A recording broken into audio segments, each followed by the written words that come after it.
We're talking about monetary, fiscal and consumers, and you were telling me that we need to be careful that there is an orderly withdrawal by monetary policy. That's absolutely right, Richard, and I apologize. The question last year was, will inflation stay high and persistent? Well, we've answered that. Inflation will stay high and persistent.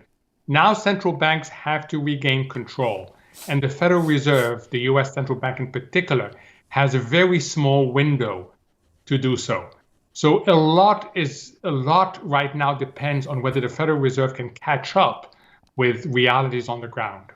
Do you think the Fed's lost credibility, bearing in mind that the head, Jay Powell, and the FOMC consistently maintain this transitory line when everybody and their brother was saying that's nonsense? Yes, I think they have, but they can regain that credibility. It took them way too long to realize what the rest of us realized, which that the inflation dynamic was persistent. Now they need to show us that they're serious about gaining control of those dynamics. So far, they haven't done very much. So people are going to be looking very closely at what they do over the next few months. And if we look at markets, because beginning of the year, I always think it's helpful, people be reviewing portfolios of one sort or another.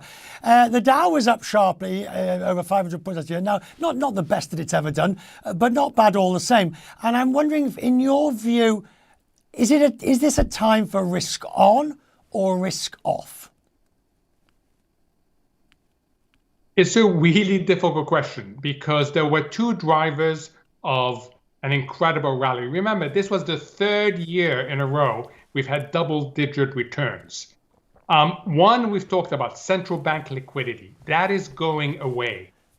But there was another one, which is the conditioning of markets. And that is still deeply, deeply conditioned in terms of buy the dip.